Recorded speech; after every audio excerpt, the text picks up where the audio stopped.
So the signage here is letting us know that the house was built by the Van Spankeren boys in the late 1850s. And it is a row house, so I want you to imagine a townhouse system, which is what we would be most familiar with now. And the Earps had the east house or apartment out of this building. It says that Nicholas and Virginia Earp and their children are thought to have lived in the East Row house sometime between 61 and 64, and that they came to the Pella area in the 50s to farm and left in 64 by wagon train. And that wagon train had some very important, prominent, well-respected pioneers in this area of Marion County, including Dr. James and Sarah Rousseau, who are my third great-grandparents. Dr. Rousseau was the government land surveyor who laid out this entire county, and he's the civil engineer who designed Pella. And then the family of Israel Curtis and Lucy Curtis were also on that. Israel was a district attorney and would have known Mr. Earp, considering his past career here as a justice of the peace. And also we had John and his wife, Sarah Hamilton, who were living in Knoxville at the time. But John Hamilton's father and uncle were actually here in what was not yet Pella before the Dutch settlers arrived, and they sold their land to Reverend Henrik Schulte or Domini, so that it could be developed into this Dutch enclave. And so those families have been here in this area for a very long time. The Earps were members of the Methodist class. So were the Rousseaus. And the Hamiltons are some of the original members of the first Methodist class that was instituted here in Marion County. So we go way back, me and the Earps, I guess. Are you ready to go inside? I'm just asking to be polite. We're going inside. Come on. So right at the entrance, we received these little audio tour guides, and let's see what they have to say. Hello, and welcome to the Wyatt Earp experience. How exciting. There's also a disclaimer that is on the wall that's put up by the Historical Society, and I love it. I love it because it says very clearly that there's a lot of legendary, mythological, blown out of proportion, Wild West stories of this family. But this is a Historical Society museum, and the content that they have curated is exclusively based on things that can be verified, grounded in empirical evidence and fact, and that they are not participating in the aggrandizement of the Earp legend.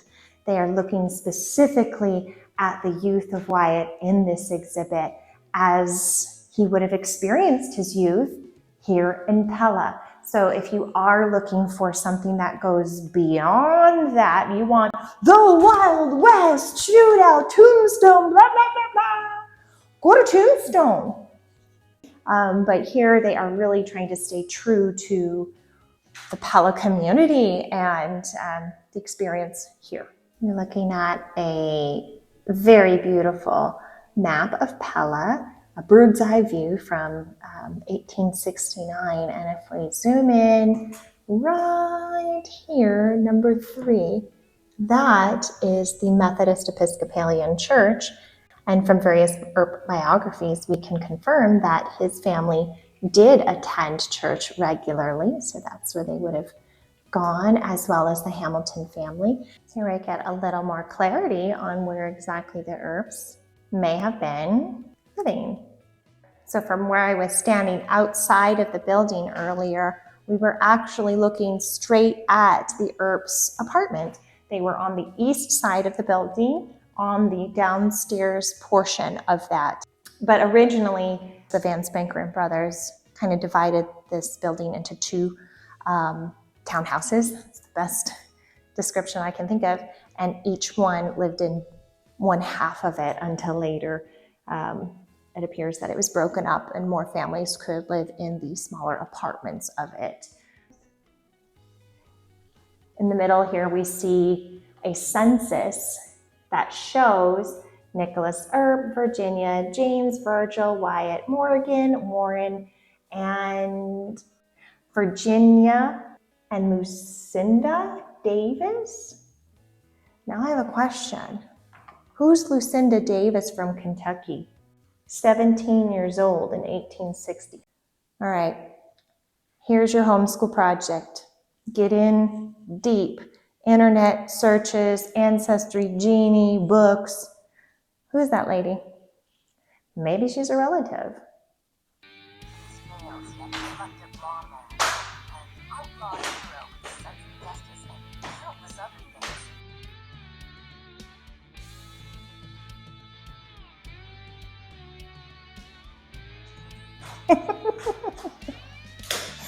This wall is so funny because the stories that are being told and the visuals are basically kind of like a, all right, people, get it out of your system.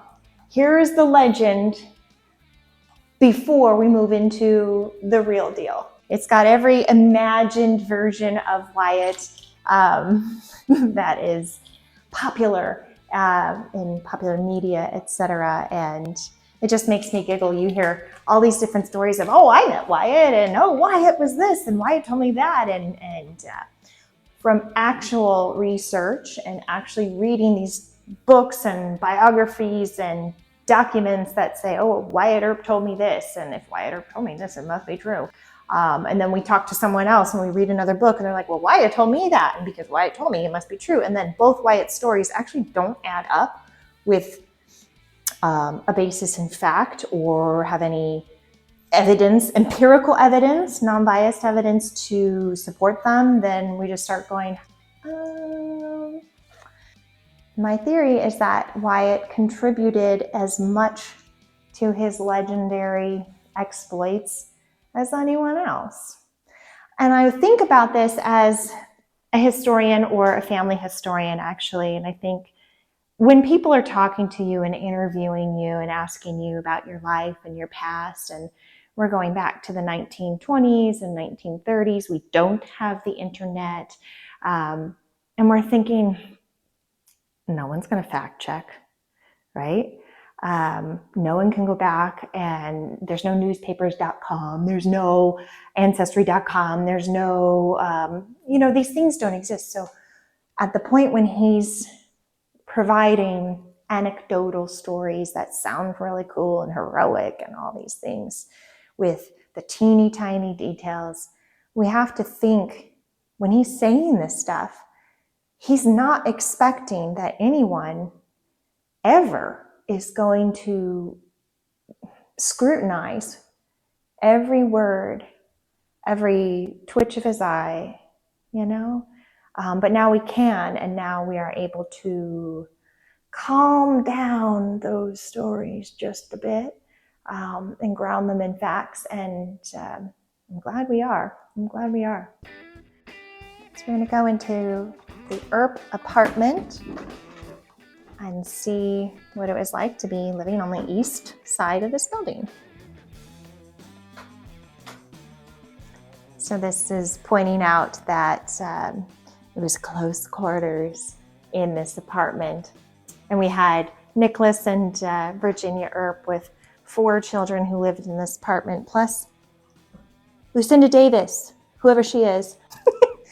And the impression now is, oh my goodness, this is so small, and they all were crammed together. But it's kind of normal. Kids share rooms still today.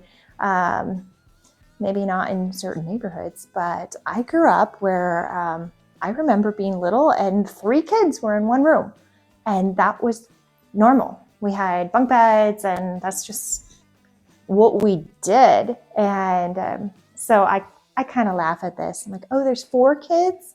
Oh, well, all right. It is what it is. Okay, picture the scene, if you will. As young Wyatt Earp walks down the street, 3 boys are there.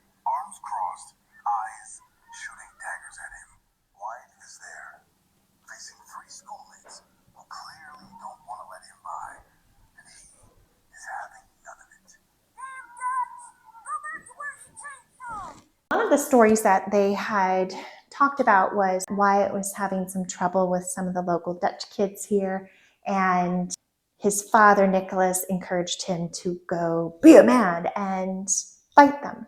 At some point, when Wyatt was having a little bit of an incident with the local Dutch kiddos, one of them took off one of their wooden shoes and clobbered him with it. And I think today, because this is so like, yeah. Is anyone watching from a Mexican family?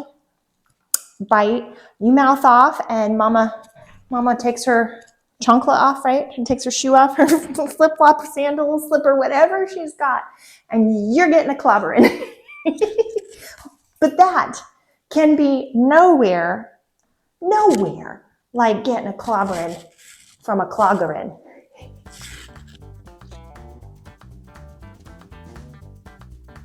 I honestly don't understand what the museum curators or designers were trying to do with the chairs thrown in every direction, but it reminds me of like a Mad Hatter experience at Disneyland. In room number 3, we are surrounded by drapery with cornfields and some kind of really large trees and a farm out in the distance, and maybe a grain silo or something out in the distance. But other than that, it's just as far as your eyes can see. There's no disruption to the beautiful view. And I think back on when Wyatt was young, tending to the produce that his father had been growing and farming here in the area. And Wyatt, when he was 13, when the Civil War broke out and his older brothers went off to the war and his father was the provost marshal or military police, he would recruit young kids and train them, fit them for duty, and then figure out the regiment and ship them off. And he would also round up deserters. And so he was busy too during the war doing his part. And he basically explained to Wyatt that your part is to support our country with food. And the food that they were growing at that time in this story is corn. Wyatt would have been left alone for a lot of that time. He recalls in Stuart Lake's Frontier Marshal biography that around the farm he was practicing his shooting skills, and he was hunting things like prairie chickens or rabbits or even deer. And I can imagine him, taking care of business out in the fields. We're maybe shooting the birds that are trying to come and take the grain. We're trying to manage the critters that are causing a mess, or rodents and such. And so he's got a little of that pest control responsibility as well to make sure that his crop would come through for America. Something that I don't know, I thought I would really dislike, but now I kind of like, is that the Wyatt Earp experience does not have the whole story on display. There's nothing to touch, nothing to physically engage with. So it's auditory and visual displays. The story is being told through the audio program, and there's sound immersion. You can hear the nature sounds in this room. You can hear the gunshots of the Civil War. But truly, if you want to know the story that goes with this room, like the stories I've been sharing with you today, you're going to have to do your own research. You're going to have to read a book. You're going to have to do some Googling. You're going to have to talk to an expert. You're going to need to subscribe to some reputable publications like the Wild West History Association has a journal. We have True West and the Tombstone Epitaph, where the authors, and I'm one of them, the authors are vetted. Everything that they're writing has to be something that is above board. We're not spewing more legend. We are making sure that the stories are fact-checked and will withstand heavy scrutiny. And soon when we get into another room where they talk about going across the Great Plains in a wagon train, you're gonna have to buy the 1864 diary of Miss Sarah Jean Rousseau. Yeah, you're gonna have to buy her diary if you want to know what Wyatt Earp's experience was crossing the Great Plains. You're gonna have to read a lady's diary in order to know. But it's pretty incredible, and it is, to my knowledge, the first biographical work of the Earp family that we know of, written literally on the day of every single event, including 2 encounters with Northern Plains Indians that they have to fight off. And that story is pretty great. Also, if you want to dig deeper into those fights and who else was involved in them or who else survived, check out Immigrant Tales of the Platte River Raids. And that has multiple families from Iowa, but also multiple families from all over the country heading west. And there are 370 of them who are surviving those events, and their stories are completely, inextricably connected. You cannot tell one without the other. Like, one of them we robbed on one side of the North Platte River, and then the robbers will take their horses and stampede them over to the south side, and then the people on the south side are riding, oh my gosh, all these horses just came by. So it's so cool because it's all laid out in a complete play-by-play, and that includes Wyatt Earp's very first shootout ever on record. I know who you are. You're Wyatt Earp, aren't you? You'll go on back home before your father catches you. This was telling the story of, it's an imagined story of Wyatt Earp trying to sign up for the Civil War. And then when he gets to recruiter, the recruiter is like, oh, you're Nick Earp's son? Nope. Next. Turn around, kiddo. No, we're not taking you. It's funny. And there's sounds and all kinds of stuff that goes with it. But I want to point out this little label here that talks about Virgil's service in the military. And it has a mention of how he left Pella and then went to the military, and then he came back for his wife, Ellen Magdalena. Well, so there's more to that story. So Magdalena Rysdom, also going by an English version, Ellen, she was not supposed to be having any kind of relations with a non-Dutch boyfriend. But they did. They had some kind of secret wedding on their own. They eloped. So Garrett Rysdom, or Jarrett Rysdom, I'll have to ask about the pronunciation. I think it's Garrett. But Garrett Rysdom and Nicholas Earp found out about this marriage. And Garrett Rysdom was like, oh, no, not my baby girl. No. And so between the 2 patriarchs, to keep the peace and to keep things clean, they really wanted to figure out, do we need to get an annulment? How do we even do this? And the kids were like, you can't annul our marriage. You can't find the records. Ha ha. Well, so they concocted a plan. When Virgil went to join the Union Army and he was serving, they said to Magdalena, Virgil died. And I don't know what Nicholas's acting skills were like, but they were good enough. And the entire Earp family obviously had to play along with this story and be sad that their brother is dead for the Dutch people and keep up this legend, right? So we've been talking about all the different legends that come out of this family. So that's one of them.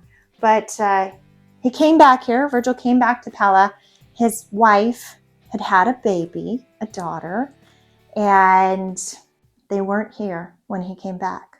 What had happened was that Garrett very quickly introduced Magdalena to a much better individual, Mr. Rossum, and they got married in traditional Dutch fashion, and they were headed to Oregon in 1864 in the Jongenwoord Rysdom train. Now, Her little baby at this time was 3 or 4 years old. And when they were attacked by Northern Plains Indians, Magdalena put little Miss Earp in a trunk, you know, those boxes with the hooded lid. She put her baby girl or toddler girl in a trunk and closed the lid and told her to be quiet. So that way, if they were truly attacked and things went awry, that maybe they wouldn't find her and maybe she would be able to survive. During that attack, Mr. Rossum ran away, like got a horse and totally chickened out, and no one ever saw him again.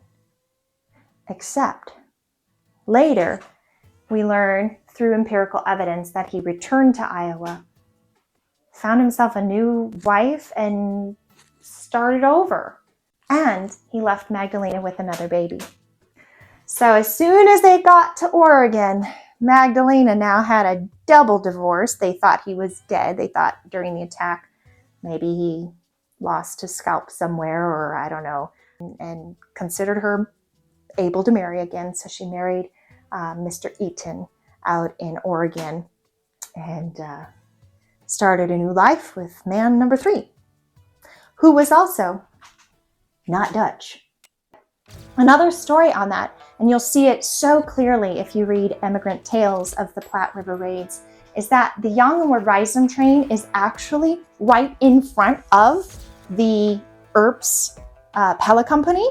So how this works, because, oh yeah, we are not traveling together because we'd have to maintain this pretense for several months in close quarters, and somebody's going to slip and be like, yeah, Virgil's not really dead. So what they did was Cornelius Jongenwoord was a little bit delayed, and so his train was in company with the Pella Company for a while, and they called them the Curtis Company.